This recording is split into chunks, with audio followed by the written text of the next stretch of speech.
Yoo akkam jirtu dhaggeeffattootaa daawwattoota keenya kabajamoo kun arraata biyyoolessa Oromiyaati. Arraata biyyoolessa Oromiyaa irraa haala yeroo irratti qophii addaa tokko qabannee isiniif dhiyaannee jirra. Qophii addaa keenya har'aatiin ajajaa olaanaa ABO Jaalmarroo Dirribaa dhimmoota yeroo irratti yaada isaanii akka nuuf qoodanii fi affeerree jira. Kan isin waliin turan Daandii Lamootii aga xumura qophii keenyaatti nu waliin turan affeerraa keenya. Ayyee Jaalmarroo baga nagaan dhuftan. Ayyee fayyaa ta'e Jaal Daandii atis baga jiraatte. Ayyee egaa akka waliigalaatti haalli siyaasaa Oromiyaa keessaa deddeemaa jiru haalli dhaabaa impaayiritii irratti namoonni yeroo itti dhaaba keenyarraa ABO irraa waa dhaga'uu barbaadantu jira. Kanaaf mee sochiin waliigalaa waraana bilisummaa Oromoo maal akka irra jiru, haalli siyaasa mooraa qabsoo bilisummaa Oromiyaa keessaa, haalli yeroon impaayiritiin keessa jirtu, haalli jijjiiramaa godina gaanfa Afrikaa fi addunyaa sochii bulchiinsa dabaa impaayiritii waliin qabatee itti ilaalaa jiruuf hiriirfama humnaa illee wal qabsiisee haala waliigalaa irratti deemaa jiru kan siyaasa ho'aa impaayiritii keessummeessaa jirtu keessaa namoonni dhaga'uu barbaadan hedduu jira. Kanarratti ilaalchisee dhaabni ejjennoo yookiin ilaalchisaa maal fakkaataa? Kana irratti yaada keessan nu qooda. Ayyee fayyaa ta'e Jaal Daandii egaa gaaffii hedduu wal duukaa tarreessitee na gaafatte. Ammoo yaada gabaabaa qabu sii qooduu fi akkasumas daawwattootaa fi dhaggeeffattoota keenyaa akkasuma uummata Oromoo yaada akka dhaabaattis qabnu ibsuu fi haala har'aa kana egaa haala kaleessaarraa kaasee wal qabsiisee yoon hime irra naa salphata waan ta'eef Jaal Daandii xiqqoo ishee gara duubaatti fageessee kaasuu barbaada. Inni kunis akkaataatti impaayiritii keessatti warri amma barcuma aangoo siyaasaa harkaa qabu.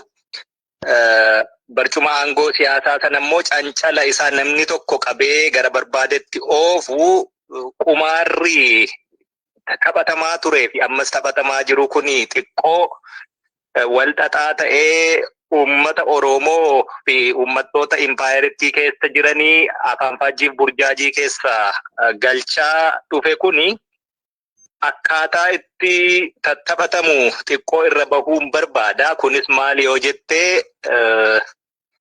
yeroo duula Tigraayitti duulame irraatii kaasee yoon ilaale akkaataatti wal qabatu yaaduma kiyya gabbifachuu fi yeroo sanatti duulli suni gaggeeffamee egaa yaadatta yoo ta'e lolli kuni lolan barbaachifne nagaan xumuramuun ni danda'a waan akkasii yeroo jedhamaa turetti Abiyyi waan inni jechaa ture yaadatta sana warruma miidiyaa hordofuuf hin dhiisa. Garuu lolli sun ta'e lola ta'e sana keessatti lubbuun namoota hedduu gaaga'ama keessa seenee qabeenyi biyyittii barbadaa'e achi booddee nagaatti immoo deemame. Yeroo nagaatti deemamu gaa nagaan bu'ee jedhame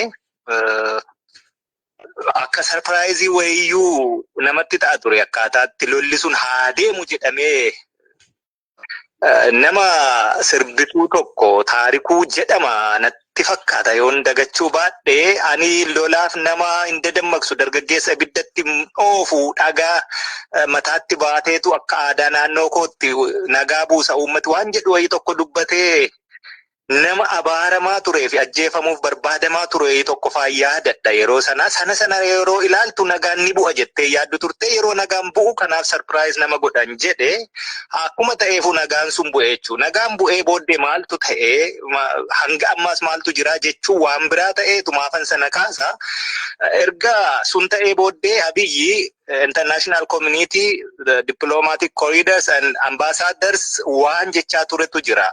Duulli gara kaabaatti nu mudate suni gara kibbaatti egaa Oromiyaa jechuu isaati kibba biyyittiitti sirna dhablummaa dhadhalee malee lola miti kan naannoo kana jiru. Amma gara kaabaarraa fixannee jirra waan ta'eef gara kibbaatti gaddeebi'eeni nagaa buusuu sirna dhablummaa dhalate tasgabbii gochuu fi seera kabachiisuun hojjedha yeroo gabaabduu naa kennaadha jedhe. Maaliif kana jedhe? Yeroo sana guutuu biyyittii keessatti akka nagaan bu'u barbaadameetu waraanni bilisummaa Oromoo qaama nagaa kanaa ta'ee rakkoo siyaasaa dhibdee biyyittii ta'ee yeroo dheeraa ture kana furii waan jedhame dhiibbaan irratti ta'aa ture fi kuni waan guddaa miti. Siyaasa dheeraa ture miti. Addi bilisummaa Oromoo dhaabni ganamaa galeera. Warri kun shiftaa maal jechaa ture yaadatta yoo ta'e miidiyaa adda addaa namni hordofu yaadata. Kana achirraa xiqqoo kadhannaa sanaanii yeroo gabaabduu wayii kennameefiitu ture. Maaltu ta'e? Wanti ta'e tokkoyyuu hin jiru. Lolli itti fufee injifannoo adda addaati galmeessaa turre akka jedhame torbanoota guyyoota ji'oota waan jedhame sanaanii sirna dhablummaatu ture. Sanan tasgabbeessa waan inni jedhe tokkoyyuu osoo hin ta'iin hafee jechuudha. Dhugaan jirus sana miti ture. Dhugaan jiru waraanni bilisummaa Oromoo loltuu bilisummaati Oromiyaa fi Oromoof manaa bahee sana hojjechaa ture. Milkiinis ture beektaa. Achirraa gaa dhiibbaatti deeme akkaataa kanaan xumuruu hin dandeessu. Lolli kun babal'atee guutummaa biyyittii keessa jira. Oromiyaa golee hunda keessatti bal'atee jira waan ta'eef nagaa buusuu qabda.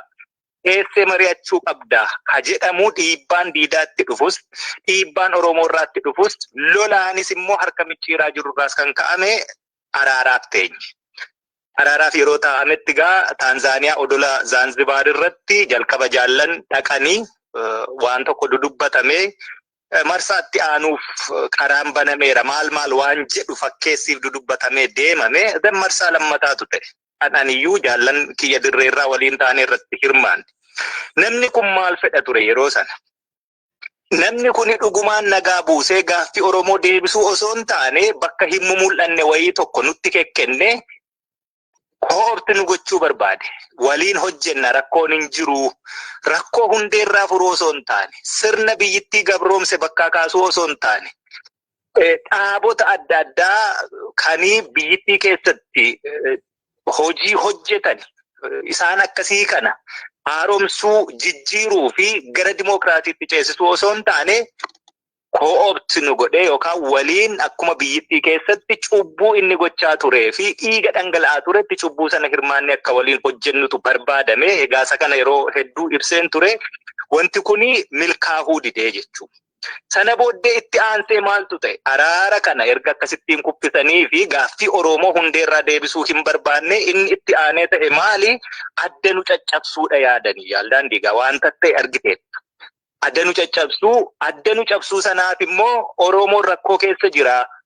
Nagaa barbaadaa jedhaniitu hiriira adda addaa qopheessaa turani. Safuu Oromoo, aadaa Oromoo, Oromoon illee yeroo rakkatu waan gochuu qabu sanallee gara siyaasaatti jijjiiranii haala aadaa Oromoo ganamaa balleessuu danda'uun Oromoon beektaa ganyaa fardaa diidatti calliseetuma hin cancalu qotiyyoo callisee hin camadu yookaan ijoollee harkoota irra kaa'ee hin baachisu okoleen tolan fannifamu gaadiin tolan fannifamu gindiif qambarriin tolan fannifamu yeroo rakkate akkas ta'u dhiibbaa kamuun dhala yoo kadhateen dhageessifata.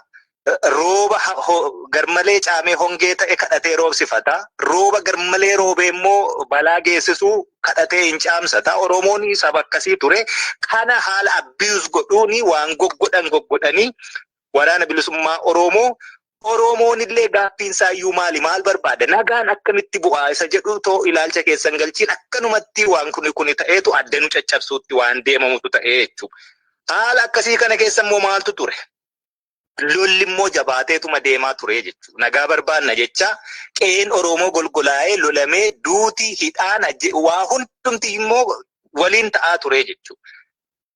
Kana keessatti lola jabaatu adeemaa ture. Beektaa sadarkaatti xiyyaara nama malee dabalatee waa hundumaa waan harkaa qabu waraana tokko irratti fayyadamuu qabu mootummaan abbaa irree kun fayyadamaa lolli deemaa ture jechuudha. Kanaanis hundumti isaa iyyuu hin taane. Wanni waliin hojjenna jedhanii sobanii bakka dhokataa sinii kennineetu Oromoon tokko maal jedhan sunis hin milkoofne adda nu caccabsuun sunis waan tokko waan jijjiire tokko iyyuu hin qabu. Mooraan qabsoo bilisummaa Oromoo ka durii caalaayyuu qullaa malee Isarra darbeesi lolli adeeme tokko waan jijjiirame hin qabu dugda diinaarraa hidhannee akka ittiin lolluu fi dhiyeessii mooraa qabsoo keenyaa nuu gabbise malee sanarra darbanii immoo warra Keeniyaa kana fa'aa political fault line irratti barbaadaa ture Abiyyi waan tokko milkaa'uu fidite gara Sumaalee, Jibuutii, Sudaan, Eertiraa olloota isaa jiru hundumaa waliin wal tuttuqee Keeniyaa waliin nagaa relative ta'e wayii tokko qabu ture sostobee malaan gara waraana bilisummaa Oromoo daboo kadhannaa dhiiga harkaa qabu sana tuttuqsiisachuutti galchuutu ture jechuudha. Haala akkasii kana keessatti dippiloomaatiik shiiftii wayii Finfinneerra gara Naayiroobii deeme Abiyyiin baay'ee aarsaa turetu ture. Ruuttoon ammoo nama Raayilaa Odingaa jedhamu mormituu isaa kan mormituu yeroo dheeraa ture biyya sana keessatti siyaasa naannoorraa yookaan lookaalirraa fageessuu barbaada waan ta'eef Abiyyiin innis akkaataa itti kaampeen godhee fi nama kana achi fageessa wal gaggaafachuutu ture jechuudha. Abiyyi yeroo akkanaa carraa argatetti waraana bilisummaa Oromootti duula naaban ta'otee kanan sii godhaa jedhee jechuudha. Namtichi kun hagam akka qumaara taphatuu fi gaggaragalaa ta'e summaa ta'e toon beekee ruuttoon sanatti illee seenee dogoggora uume jechuudha. Dogoggora kana keessatti Raayilaanis hin dabarre Abiyyi sana kaampeenis hin goonee fi erga maanoo tuqsiisee fi Keeniyaan illee amma sadarkaatti tasgabbii dhabuutti deemtu yoo argite ta'e naannoo Turkaanaafaatti deebi'anii Itoophiyaa waliin woboo miti argite hawaasi hidhate ofiisaa walitti bu'u waan akkasii kana rakkoo seenan isaaniiyyuu. Waan akkasii kanatu ture jechuudha.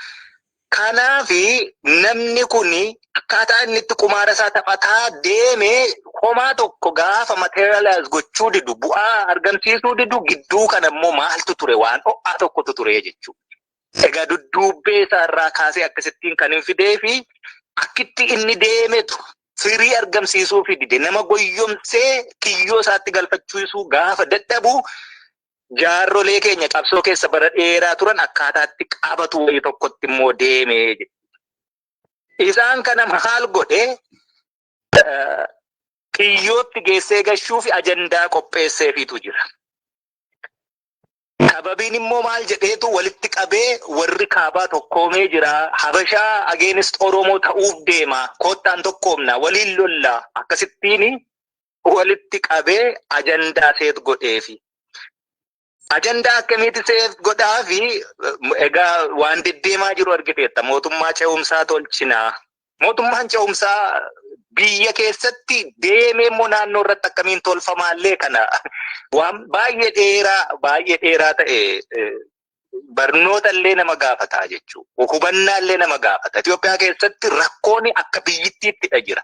Oromiyaa keessatti addatti ati mootummaan ce'umsaa tolchitu akkaataatti jiraattutu hin jiru beekta. Yoo jiraate immoo Oromiyaan qobaatti nagaa taatee mootummaa ce'umsaa tolfattee waa hundi gara dimookiraatiitti ce'ee biyyittiin immoo lola keessa jirtu bakka biraarraallee Oromiyaatti dhufamee lolli deemuu osoo danda'u akkaataatti mootummaa ce'umsaa godhanillee nama dhibaa isa kana bal'inaan yeroo biraallee haasa'uu dandeenya. Haaluma jiru xiqqoo kaasuu fi mootummaa ce'umsaa dhimma Finfinnee, dhimma Dirree Dawaa, Madda Walaabuu, Moyyaalee, daangaalee Oromiyaa kana warri akkasii kuni taking time boombiidha. Har'uma kaasteetu har'uma akkasittiin deebi'a akkasittiin goona waan jettu miti. Jaarroleen keenya umurii isaanii waggaa 50-60 qabsoo keessa turanii xaxaa siyaasaa haga kanaa hin beekan jechuu haa ta'u egaa hin beeku ani jecha biraa yoon dubbachuu baadhellee gaarii akkamittiin sobaman ka jedhullee na dhibaa jechuu. Wanni kuni dhimmi Finfinnee, dhimmi Dirree Dawaa, dhimmoonni bakkoota garii jiranii Oromoon rakkoo akkasii qabu akkaataatti furachuu danda'antu jira. Dura nagaatu bu'uu qaba. Nagaan sun dura lola dhaabbachuu qaba. Lolli suni dura mootummaa abbaa irree lola kana lafte biyyittii irratti ka'uu qaba beekta. Tartiiba qaba. Kuni hundumti akkaataa kanaan egaa wanti inni ajandaa kennee fi maaliif ka jedhutu gaaffii namatti kaasaa jechuudha. Maal jennaani? Rakkoon akkasii kun yeroo fi harka walitti rukuttee miira keessa galtee deebitu yoo ta'e balaa guddaatti nama geessa. Gatii guddaa nama kafalchiisa. Sababoota akkasiitiin kanaan dura Abiyyi aangootti dhufe, Lammaa aangootti dhufe, ijoollee abbaa gadaatu biyya bulche, Oromoon bilisa bahe maal jedhame Oromoon daangaa irratti rakkoo adda addaa qabu. Of ittisuuf jecha rakkatee qawwee bitataa ture. Yaa bilisoomne nagaa yaa buute qawwee isaa ofirraa gurguraa ture yoo yaadatta ta'e jaalladhi qawwee ofirraa gurguraa ture. Maal jennaan bilisa baheerare bilisa baanee irraa ijoollee keenyatu aangoo qabateera waan takkasii ijoollee keenya maalii keenya hin jiru beektaa sirni ati ijaartuu biyya tiksuu danda'amoon danda'uudha malee obboleessa koo obboleettii koo haadha koo abbaa koo miti dubbiin abaluu isaa miti dhiiga isaa miti beektaa. Haala akkasii keessatti goyyomee Oromoon keessumaa kallattii bahaarra ka jiru Oromoon achirraan jiru uummanni keenyi qawwee isaa deebisee warruma isa lolaa turee fi haala adda addaa keessatti siyaasni uummata waliin jiraatee rakkoo bara hedduu keessa waliin qaxxaamure walitti naqe sana uummatichuma isa lolaa ture sanatti qawwee isaa deebisee gurguraa ture Oromoon. Har'a immoo maaltu jira? Akkasittiin qawwee isaa yeroo sana gurgursiistee amma immoo dhaqii gaaffii akkasii gaaffuu jetteetiniin uummatichuma deebistee akkas goota yoo ta'e uummati keenyis ilaallachuu danda'utu irra jira jechuudha. Siyaasni bara baraan akkasittiin nama goyyomsaa Oromoo kana Oromoonu maal barbaaddi? Oromoon akka Oromootti maal barbaaddi? Yoo maal argattedha gaaffiin Oromoo deebi'eera jedhama itti gammaddii ka jedhullee ilaallachuu danda'utu namarra jira jechuudha. Waraanni bilisummaa Oromoo kanaati kan inni cichee qabsoorra jiru. Oromoon maal barbaaddi isa jedhudha beeka. Akkamitti argatti isa jedhudha beeka. Yoo maaltu deebi'ee fi gaaffiin Oromoo deebi'eera jedhamee itti quufamaa isa jedhudha beeka. Waraanni bilisummaa Oromoo malee waan fafakkeessii akkasii ittiin goyyomsitee irra sirbisiistee borummoo Oromoo qileetti asii gadi geessitu akkasiitidhaan fudhannuuf jechuudha. Haalli amma ta'aa jirus waanuma akkasiitii fi uummanni Oromoo waan karaa irratti shorti ta'e wayii geessee karaa dhiyoon deemaan karaa nama bulchaa jedhan sana isa taasisuu hin fudhannuudha jechaa jirra. Egaa ajandaa akkasii kana maaliif yeroo akkasii kanatti taasise namni kun yoo jenne ani waan sadiifi ta'ee jedhee ilaala. Inni tokko Abiy Ahmed Oromoo keessaa konstituensii dhabeera. Biyyittiima keessaa eessatti iyyuu konstituensii inni qabu hin jiru. Garuu maal godhaa yeroo tokko isa tokkorra goree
Yoo akkam jirtu dhaggeeffattoota daawwattoota keenya kabajamoo kun arraata biyyoolessa Oromiyaati. Arraata biyyoolessa Oromiyaa irraa haala yeroo irratti qophii addaa tokko qabannee isiniif dhiyaannee jirra. Qophii addaa keenya har'aatiin ajajaa olaanaa ABO Jaalmarroo Dirribaa dhimmoota yeroo irratti yaada isaanii akka nuuf qoodanii fi affeerree jirra. Kan isin waliin turan Daandii Lamootii aga xumura qophii keenyaatti nu waliin turan affeerraa keenya. Ayyee Jaalmarroo baga nagaan dhuftan. Ayyee fayyaa ta'e Jaal Daandii atis baga jiraatte. Ayyee egaa akka waliigalaatti haalli siyaasaa Oromiyaa keessa deddeemaa jiru haalli dhaabaa impaayirtii irratti namoonni yeroo itti dhaaba keenyarraa dhaaba ABO'rraa waa dhaga'uu barbaadantu jira. Kanaaf mee sochiin waliigalaa waraana bilisummaa Oromoo maal akka irra jiru, haalli siyaasa mooraa qabsoo bilisummaa Oromoof Oromiyaa keessaa, haalli yeroon impaayirtiin keessa jirtu, haalli jijjiiramaa godina gaanfa Afrikaa fi addunyaa sochii bulchiinsa dabaa impaayirtii waliin qabatee itti ilaalaa jiruuf hiriirfama humnaa illee wal qabsiisee haala waliigalaa irratti deemaa jiru kan siyaasa ho'aa impaayirtii keessummeessaa jirtu keessaa namoonni dhaga'uu barbaadan hedduu jira. Kanarratti ilaalchisee dhaabni ejjennoo ilaalchisaa maal fakkaataa? Kana irratti yaada keessan nu qooda. Ayyee fayyaa ta'e Jaal Daandii, egaa gaaffii hedduu wal duukaa tarreessitee na gaafatte.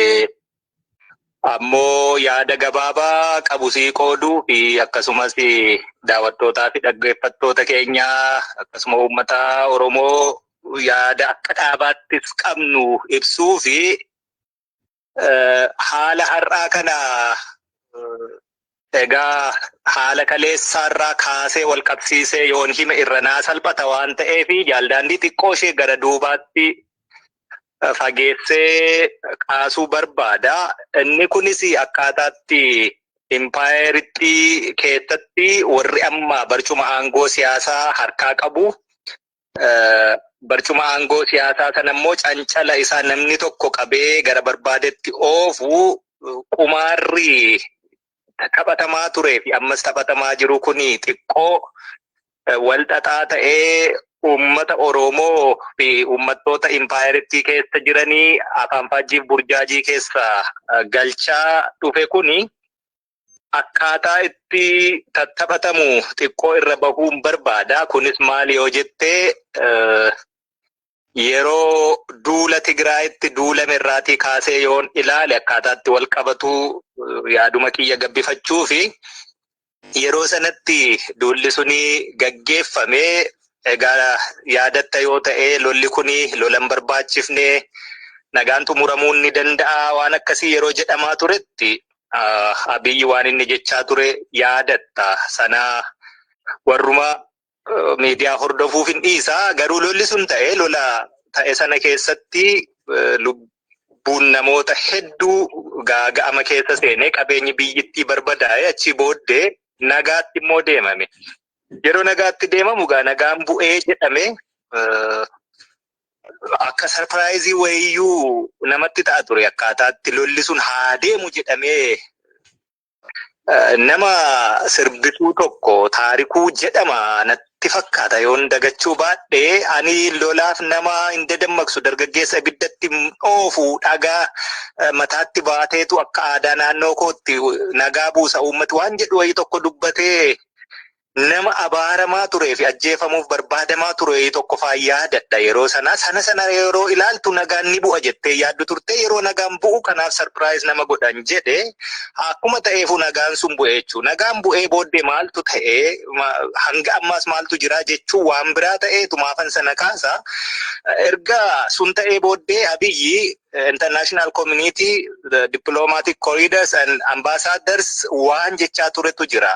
Duulli gara kaabaatti nu mudate suni gara kibbaatti. Egaa Oromiyaa jechuu isaati kibba biyyittiitti sirna dhablummaa dhadhalee malee lola miti kan naannoo kana jiru. Amma gara kaabaarraa fixannee jirra waan ta'eef gara kibbaatti gaddeebi'eeni nagaa buusuu sirna dhablummaa dhalate tasgabbii gochuu fi seera kabachiisuun hojjedha yeroo gabaabduu naa kennaadha jedhe. Maaliif kana jedha? Yeroo sana guutuu biyyittii keessatti akka nagaan bu'u barbaadameetu waraanni bilisummaa Oromoo qaama nagaa kanaa ta'ee rakkoo siyaasaa dhibdee biyyittii ta'ee yeroo dheeraa ture kana furii waan jedhame dhiibbaan irratti ta'aa ture fi kuni waan guddaa miti. Siyaasa dheeraa ture miti. Addi bilisummaa Oromoo dhaabni ganamaa galeera. Warri kun shiftaa maal jechaa ture yaadatta miidiyaa adda addaa namni hordofu yaadata kana achirraa xiqqoo kadhannaa sanaani yeroo gabaabduu wayii kennameefiitu ture. Maaltu ta'e? Wanti ta'e tokkoyyuu hin jiru.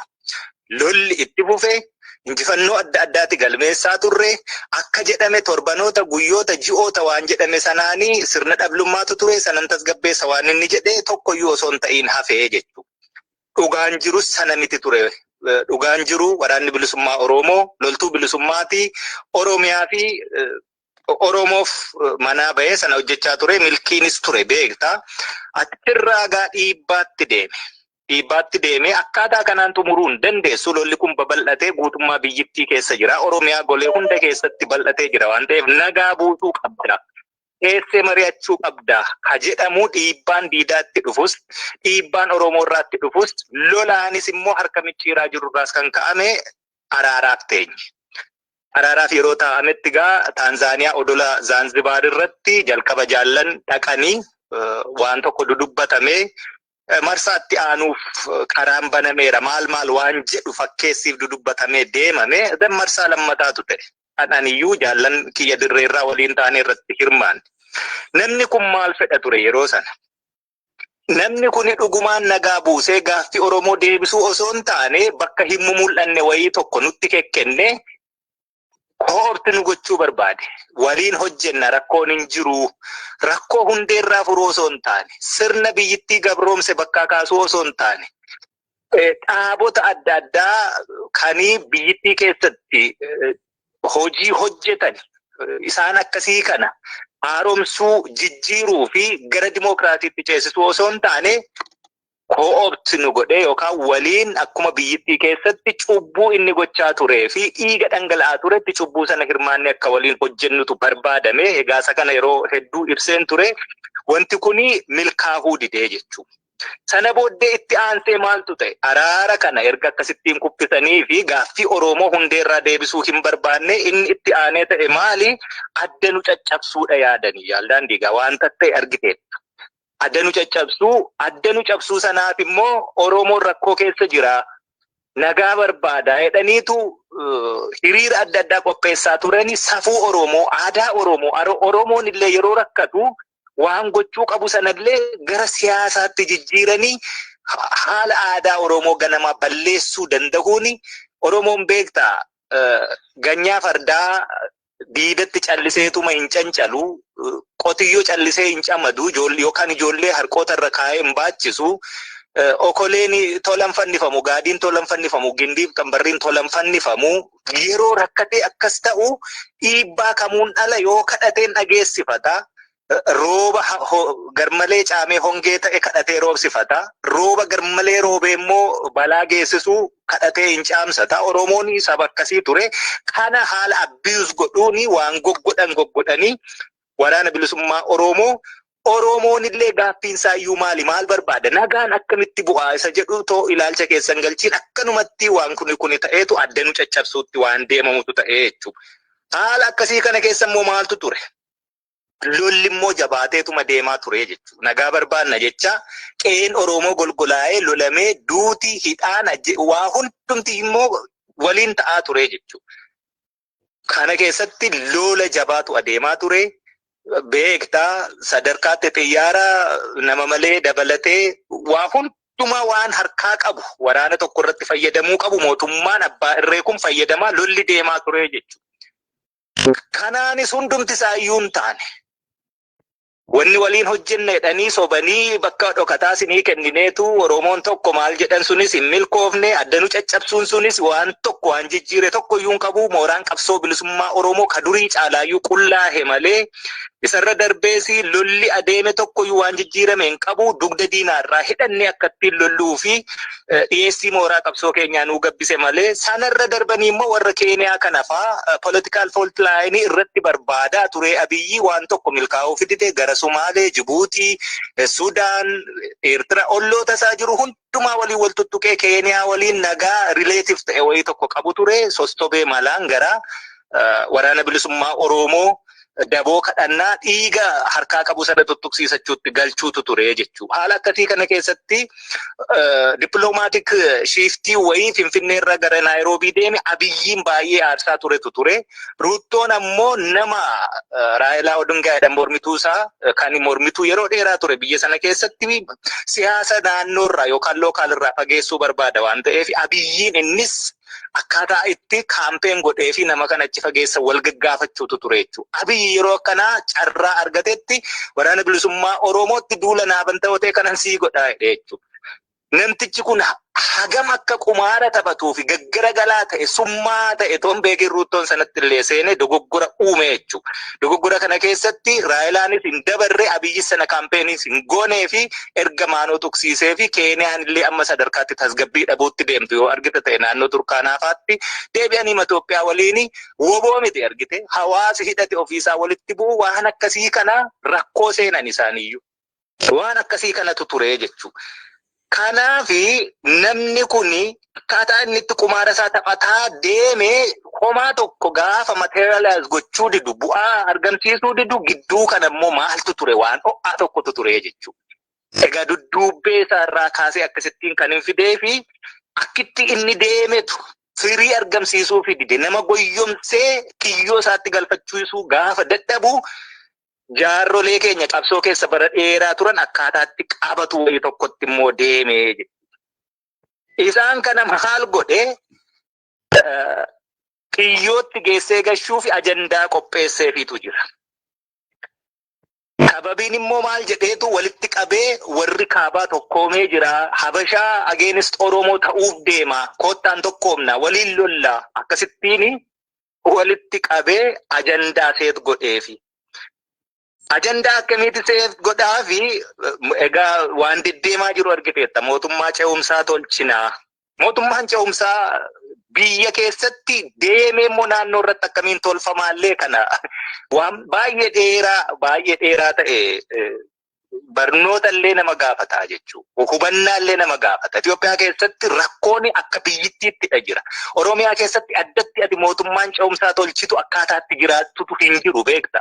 Yoo jiraate immoo Oromiyaan qobaatti nagaa taatee mootummaa ce'umsaa tolfattee waa hundi gara dimookiraatiitti ce'ee biyyittiin immoo too lola keessa jirtu bakka biraarraallee Oromiyaatti dhufamee lolli deemuu osoo danda'u akkaataatti mootummaa ce'umsaa godhanillee nama dhibaa isa kana bal'inaan yeroo biraallee haasa'uu dandeenya.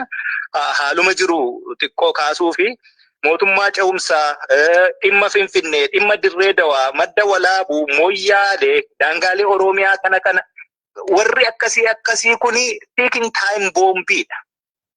Har'uma kaasteetu har'uma akkasittiin deebi'a akkasittiin goona waan jettu miti. Jaarroleen keenya umurii isaanii waggaa 50-60 qabsoo keessa turanii xaxaa siyaasaa haga kanaa hin beekan jechuu haa ta'u egaa hin beeku ani jecha biraa yoon dubbachuu baadhellee gaarii akkamittiin sobaman ka jedhullee na dhibaa jechuu.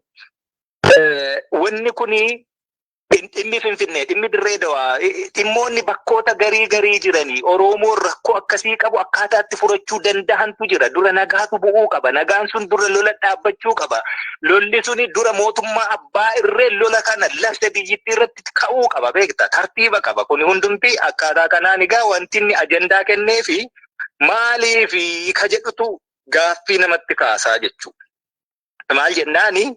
Rakkoon akkasii kun yeroo fi harka walitti rukuttee miira keessa galtee deebitu yoo ta'e balaa guddaatti nama geessa gatii guddaa nama kafalchiisa sababoota akkasiitiin kanaan dura Abiy aangootti dhufe Lammaa aangootti dhufe ijoollee abbaa gadaatu biyya bulche Oromoon bilisa ba'e maal jedhame Oromoon daangaa irratti rakkoo adda addaa qabu of ittisuuf jecha rakkatee qawwee bitataa ture. Yaa bilisoomne nakayyaa buute qawwee isaa ofirraa gurguraa ture yoo yaadatta ta'e jaalladhi qawwee ofirraa gurguraa ture.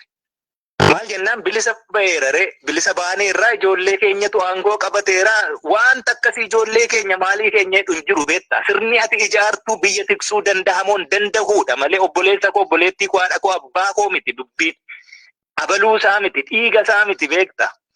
Haala akkasii keessatti goyyomee Oromoon keessumaa kallattii bahaarra ka jiru Oromoon achirraan jiru uummanni keenyi qawwee isaa deebisee warruma isa lolaa turee fi haala adda addaa keessatti siyaasni uummata waliin jiraatee rakkoo bara hedduu keessa waliin qaxxaamure walitti naqe sana uummatichuma isa lolaa ture sanatti qawwee isaa deebisee gurguraa ture Oromoon. Har'a immoo maaltu jira?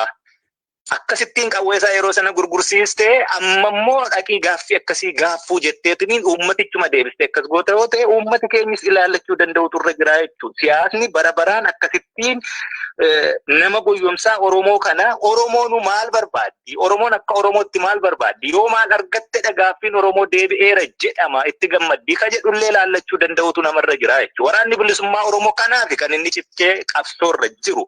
Oromoon maal barbaaddi isa jedhudha beeka. Akkamitti argatti isa jedhudha beeka.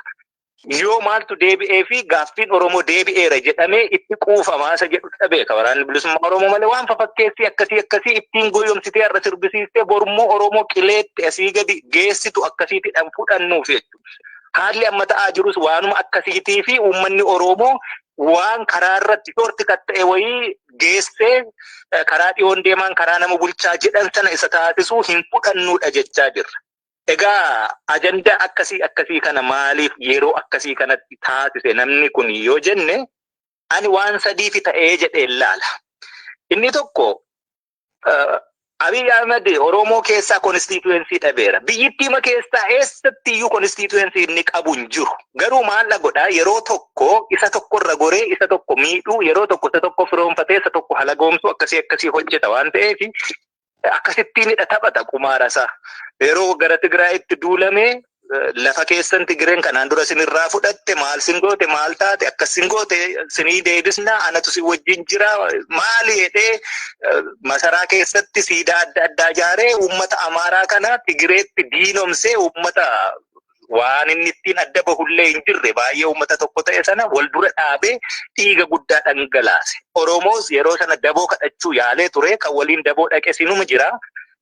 Yeroo sanas Oromoo akkitti inni daboo kadhate Tigree baramee qasimmiite anatu amma bakkatti galchuuf jira waan akkasii jechaa ture jechuudha. Uummata biyyittii keessaa nagaa buusuu walitti fiduuf roomsuu fi Tigree isaa irratti akka murteeffatu gochuu caalaa wal dura dhaabuudha filate namni kun.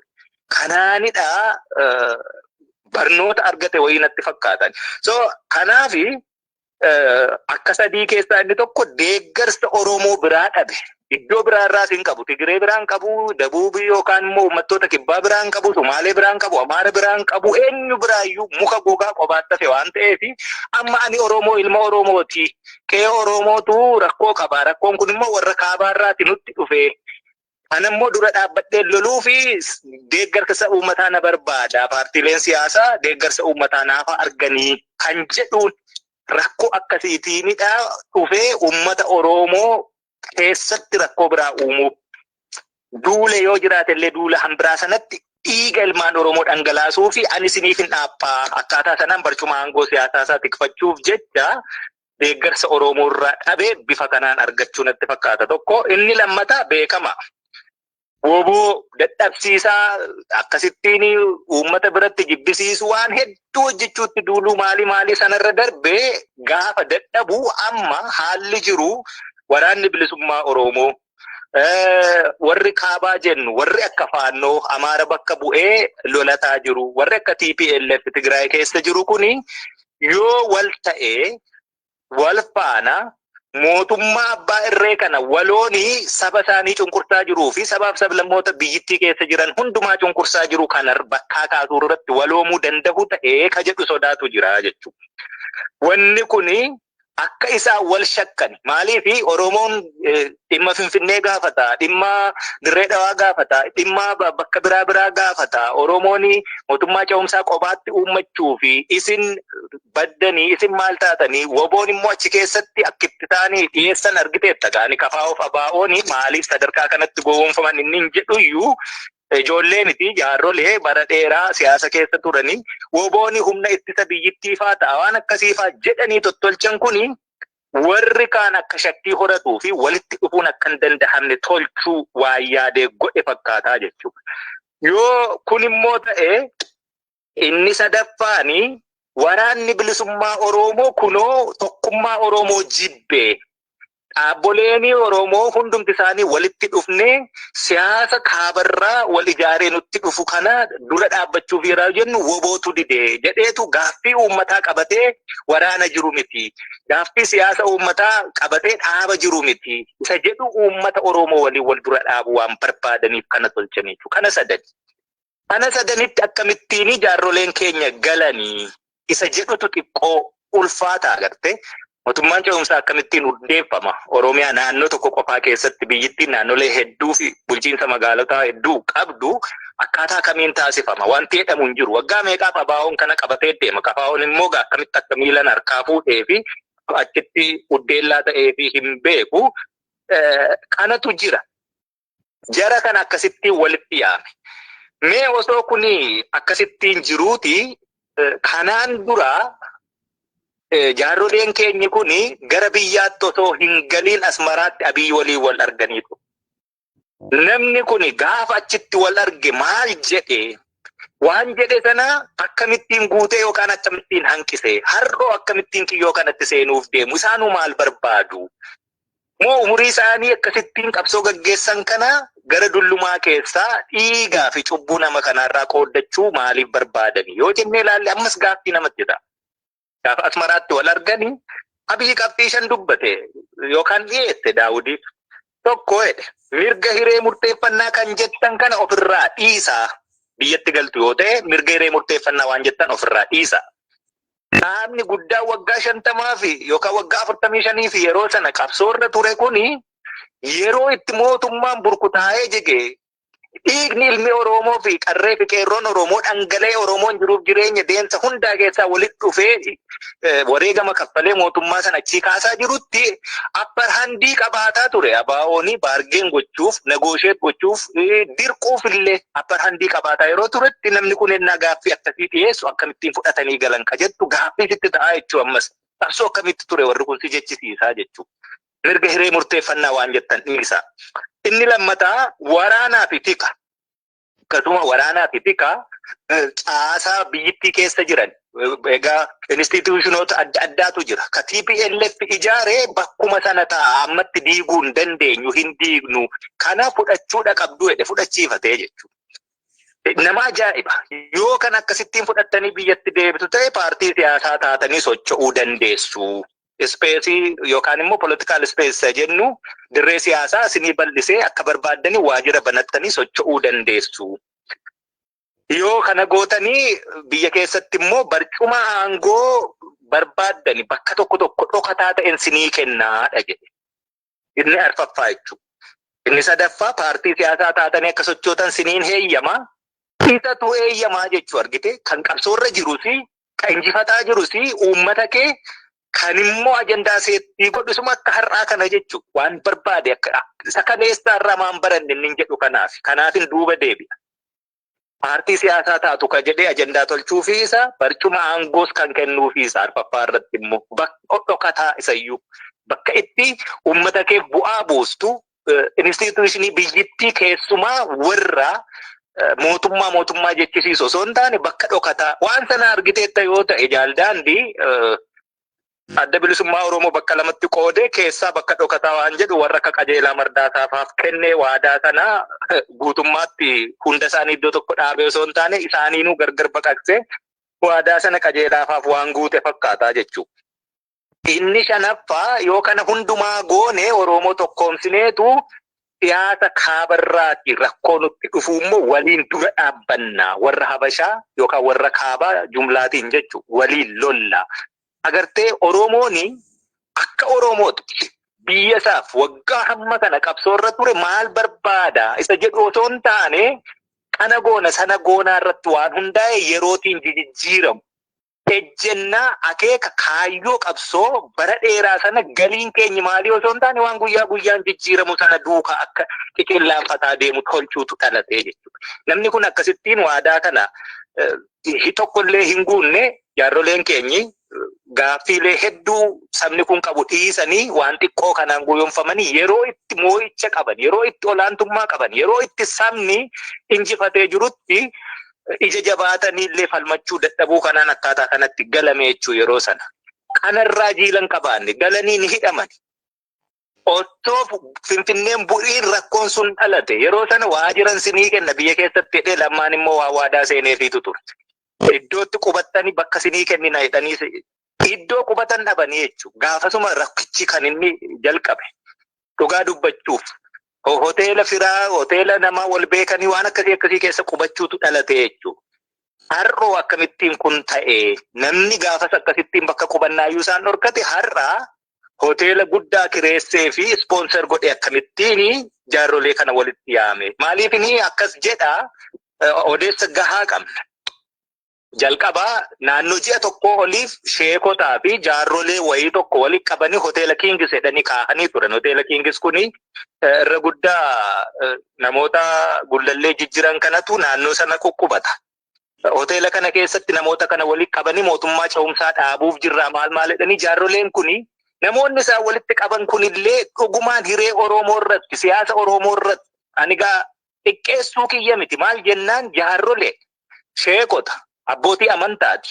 Yoom siyaasa kana keessa turan ka jedhuufin kana jedha malee hin danda'an jechuu koo miti. Naaf kalchaa dhiifama naa godha. Maal jennaan piroofeeshinii isaatu sana miti keessan turre. Amantiidha qaraasisaa wangeela lallabaa namni ture waan siyaasa kanaa xaxaasaa fi cubbuusaa quba hin qabu jedheen kana jedhe. Namoota kana ji'a tokkoof Kingis Hotel tursan.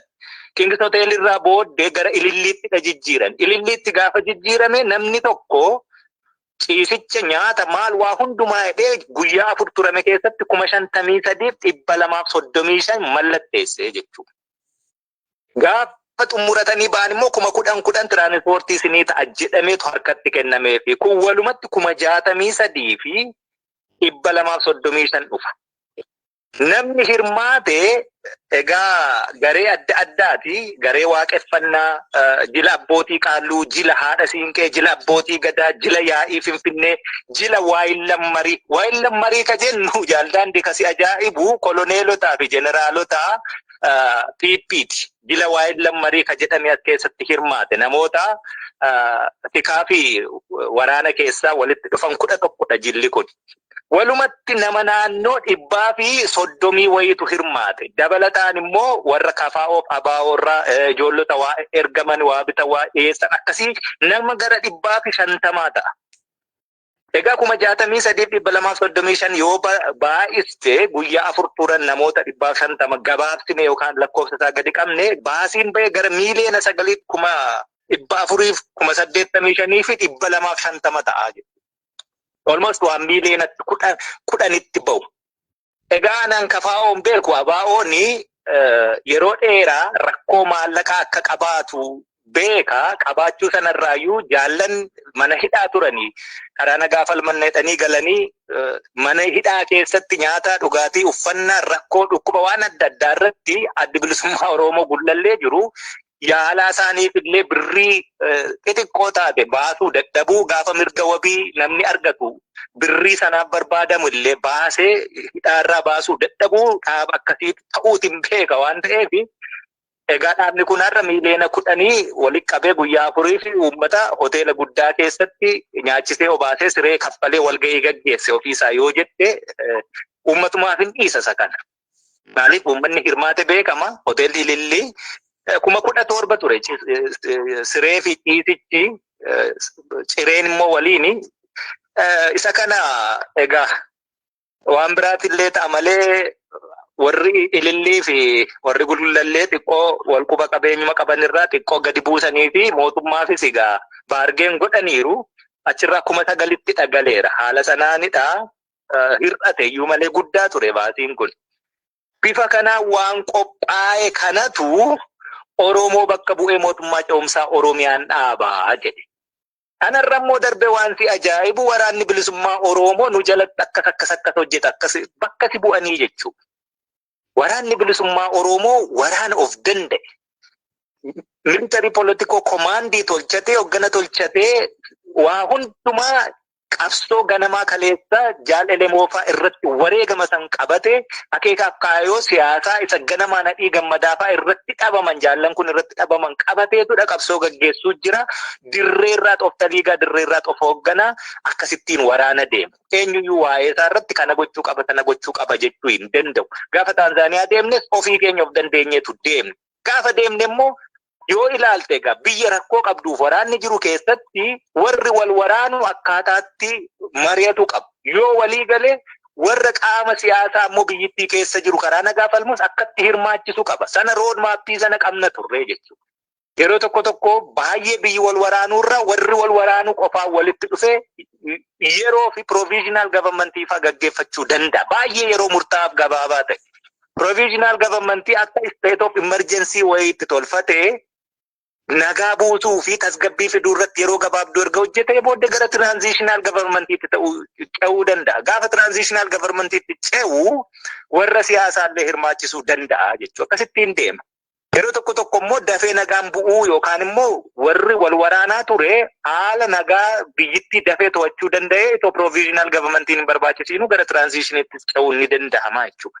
Kanaaf haalli kun hundumaa hin taane biyyittii keessatti instituutioniin waan kana hojjechuu danda'u mirkaneessuu danda'u haala hin jirre irratti hundumti isaa mootummaan bifa to'atamaa jirutti mootummaan bakkuma sana bifa jirutti mootummaa ce'umsaa akkaataan itti hojjetamullee hin jiru jechuudha. Kana fakkaata jaaldaandii haalli biyyittii keessa jiru mootummaan kuni kana hundumaa akkitti inni waammatu gama dinagdeen, gama waraanaan, gama siyaasaan, gama dippiloomaa, gama hundumaanuu yoo dhaqee maanuu nama tuqsiisuu isa jedha. Maanuu tuqsiisuu sana dhiiga silaa dibate cubbuu harkaa qabu dhaqee namatti laaqqachuu yoo ta'e malee hundeerraa rakkoo kana furuu hundeerraa biyyittii keessatti nagaa buusuu hin barbaadu mootummichi. Akkasuma diraamaan kuni kana fakkaateetu jira waan ta'eefini duubaa kaasee haga ammaatti fidee jechuudha.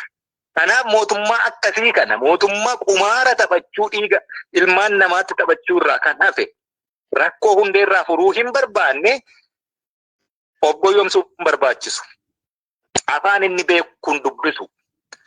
Rakkoo biyyittii keessatti qaqqabe kana keessatti warri qooda qabnu hedduutu jirra. Lola sana keessa warri jirru jechuudha.